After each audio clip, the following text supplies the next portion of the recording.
लोगों को पता लग पाए कि हमारे 2022 के 22 संकल्प क्या हैं। एक बड़ा मुद्दा जो हमने छेड़ा है, 1 करोड़ नौकरी उत्तर प्रदेश के नौजवानों को हम देंगे। मैं जानता हूं कि ये आंकड़ा इतना बड़ा है, मैंने जहां जहां बोला 1 करोड़, कुछ तो नौजवान मुस्कुरा रहे थे और कुछ के हाथ एकदम उठ गए, कुछ तो कूदने लगे और बुजुर्ग भी बहुत उत्साहित हुए। कुछ लोगों के मन में शंका होगी कि 1 करोड़ कैसे होगा, जरूर उठी होगी। मैं आपको बताना चाहता हूं कि 2017 में जब योगी जी ने शपथ ली थी, मुख्यमंत्री बन गए थे, उसके बाद उन्होंने बयान जारी किया था विश्व कौशल दिवस के अवसर पर कि 5 साल में हम 70 लाख नौकरी देंगे। नहीं दी गई। 5 साल पूरे हो गए और आज पूरे देश में योगी जी होर्डिंग लगा रहे हैं, कह रहे हैं हमने 4 लाख नौकरी दी। मान रहे हैं कि हमने सिर्फ मात्र 4 लाख नौकरी दी। ऐसे में मैं जानता हूं कि लोग कहेंगे कि 1 करोड़ कैसे पूरा हो।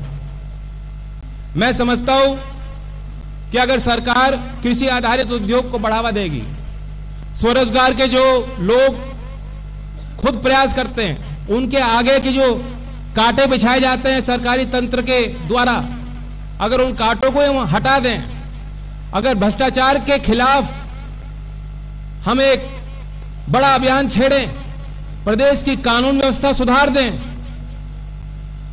5 साल में प्रदेश के 3-4% लोगों को रोजगार देना, 1 करोड़ तो आपको बड़ा लगता है, प्रतिशत तौर पे प्रदेश की आबादी का हिस्सा कितना है? 3 या 4% है। अगर आप 5 साल में 4% लोगों को भी नौकरी नहीं दे सकते, जो लोग कह रहे हैं कि असंभव है, अगर इस असंभव को हमने संभव नहीं बनाया तो प्रदेश का नौजवान यूं ही सड़क पर भटकता रहेगा। सामाजिक क्रांति आएगी।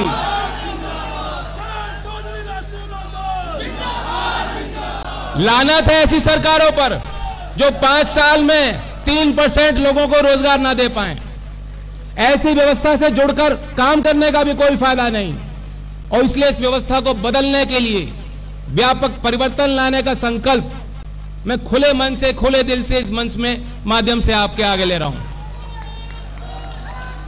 मैं ये भी मानता हूं कि जो बातें हम कह रहे हैं ना, उसका दूर तक प्रभाव है, और पार्टियां भी हड़बड़ाहट में आ गई, और दल भी कह रहे हैं भाई जल्दी घोषणा करो, और पुराना वाला मैनिफेस्टो लाओ भाई, उसी आधार पे कुछ बोल दो।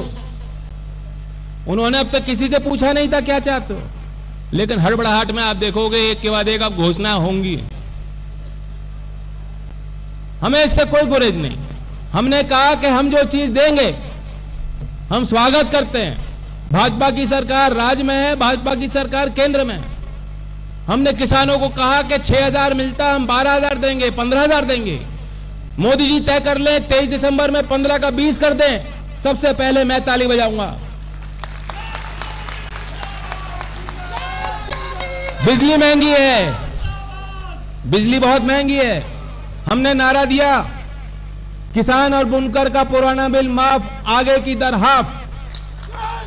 हमें कोई गुरेज नहीं होगा। योगी जी तो चाहें तो आज शाम को फैसला ले सकते हैं, योगी जी की तो बस की बात है। हम तो चाहेंगे कि हमने जो घोषित किया योगी जी उससे ऊपर कुछ करके दिखाएं। अभी तो सरकार है, अभी तो 4 महीने चलेगी उनकी, डंडे का कोई असर नहीं पड़ना, लेकिन चल तो रही है अभी 4 महीने। ले लें आदेश, ले लें निर्णय। डीजल और पेट्रोल का भाव, डीजल और पेट्रोल का भाव सैकड़ा पार। हम हर सभा में कह रहे हैं कि मोदी जी देखो इतनी अच्छी बैटिंग कर रहे हैं, सैकड़ा मार दिया। सब पे प्रभाव पड़ रहा है, और बदतमीज मंत्री बयान दे रहे हैं कि इससे कोई फर्क नहीं पड़ता, 5% पे फर्क पड़ता है। नहीं, आर्थिक गतिविधियां खत्म हो जाएंगी। सामान को ढोने की एक ही व्यवस्था है, डीजल पे आधारित है। किसान का काम बहुत बड़े पैमाने पर डीजल पे आधारित है। इन्हें कुछ जमीन का मालूम ही नहीं। लेकिन जब हम बार बार बोल रहे हैं कि डीजल डीजल पेट्रोल पेट्रोल, हो सकता है कि योगी जी जाग जाएं, हो सकता है कि चुनाव के पहले 2-3-4 रुपए कुछ जो राज का टैक्स है वो कम कर दे। हमें कोई गुरेज नहीं। यही तो बात है। हमने पहल की, हमने मुद्दों की बात की है। इन मुद्दों पे, इन विषयों पर दूसरी पार्टियों को भी गंभीर करने पे हमने मजबूर किया। वरना ये चुनाव, मैं बता रहा हूं आपको, अगला विधानसभा चुनाव किस मुद्दे पर लड़ा जाएगा उससे कोई वास्ता आपका नहीं हो। झोपड़ी में रहने वाले, खेत में खलिहान में काम करने वाले, मजदूरी करने वाले, छोटे उद्यमी, व्यापार स्थापित करने वाले, नौकरी हासिल करने वाले, नौजवान पढ़ने वाले, उनके लिए कोई मुद्दा नहीं होगा। अगला चुनाव अगर हमने घोषणा पत्र आज जारी ना किया होता तो योगी जी तो पाकिस्तान क्रिकेट टीम के सामने लड़ना चाहते हैं। वो तो औरंगजेब को गाली देकर लड़ना चाहते हैं। वो जिन्ना की बात करना शुरू कर देंगे कि जिन्ना का राज नहीं चलेगा। आप देख रहे हो अमित शाह जी कह रहे हैं कि नमाज हाईवे पे पढ़ी जाती है। इन पे कोई मुद्दा नहीं। जहां उनकी सरकार चल रही है, जहां लोग उनसे सवाल कर सकते हैं, तुरंत कुछ नया मसौदा तैयार करके पेश कर देते हैं कि जनता पूछ ना पाए कि सड़क, बिजली, पानी, नौकरी क्या हो।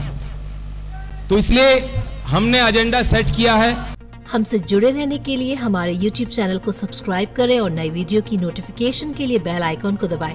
अगर आप ये वीडियो Facebook पर देख रहे हैं तो लाइक जरूर करें और ज्यादा से ज्यादा शेयर करें। धन्यवाद।